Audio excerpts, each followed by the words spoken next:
Hey again, Trinidad. Welcome back to another episode of Dread Politics. Today we have a fun one. Today we're going to talk social policy. Now, as humans, as social creatures, as Trinis, Trinidad, we don't just eat limes. We actually lime, which means to hang out. So, lime with me!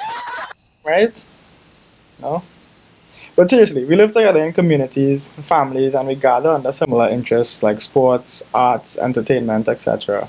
Us Trinis have the most holidays. We have our own music and festivals like Carnival where we come together and celebrate our culture and history.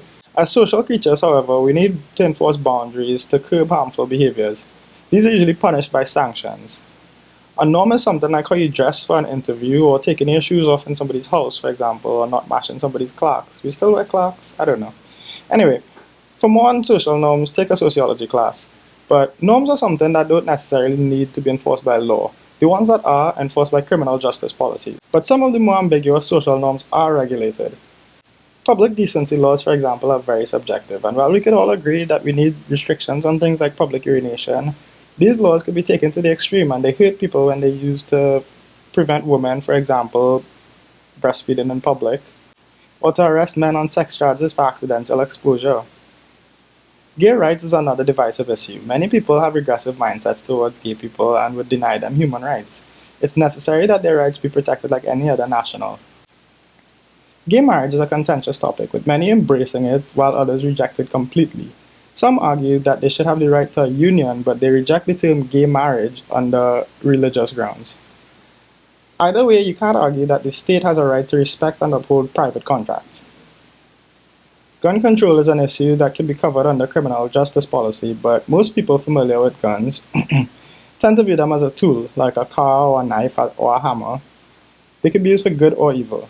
This is where there's some ambiguity and the need for a social policy. Most would agree that people don't need a stockpile of high-powered ammunition and explosives to protect their personal rights, but some people would argue that if you don't have the right to protect yourself, then you don't have any rights at all. After all, the police need guns and the politicians need bodyguards with guns to protect them. The old argument, how do you stop a bad guy with a gun? A good guy with a gun, right?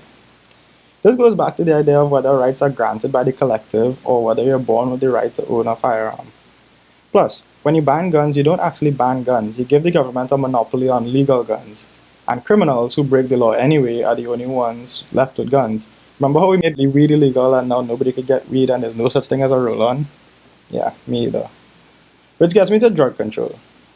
Drug control can be seen as a public health issue as far as dangerous side effects, classification, and addiction. It can also be seen as a criminal justice issue as far as trafficking, damaging effects to communities, and illegitimate economy of unregulated substances. But we can also talk about it as a social issue because our treatment of and attitude towards drugs shapes the community we live in. The use of drugs in itself is a victimless crime. If a person is the owner of their own life, to say that they are not allowed to use something, a substance that they well researched and educated on is an imposition on their freedom. This is the cornerstone of a society, and how we decide to deal with it is a choice we need to evaluate closely. Another issue is arts, culture, and censorship.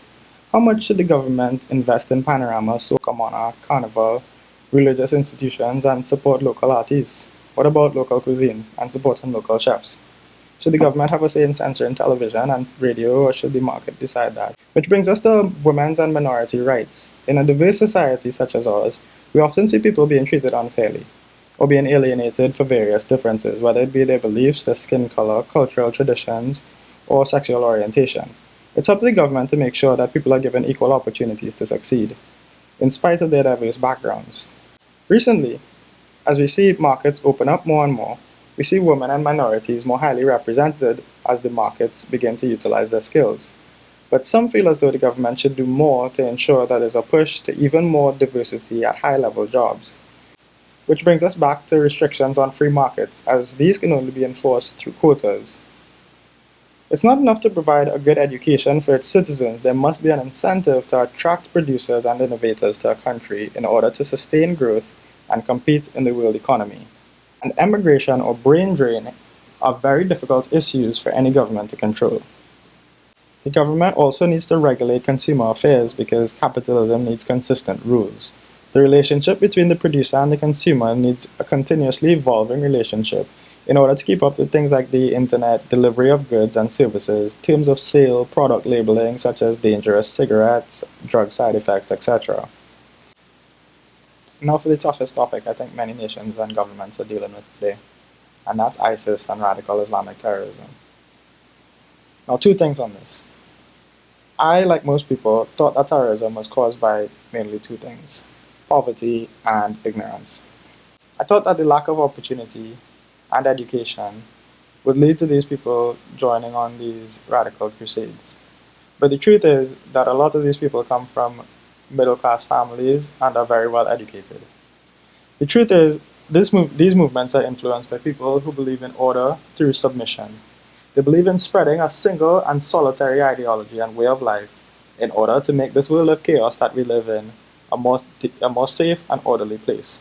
But we need to show them that our way of freedom is the only way. We need to show them that our freedom of religion, our freedom of dress, our freedom of sexuality, and our freedom of speech are things that we are willing to die for, because they are certainly willing to die for theirs. We must stop glorifying these martyrs. They're not freedom fighters, they're fascists. And my second point is that we have a responsibility to the world and to our allies.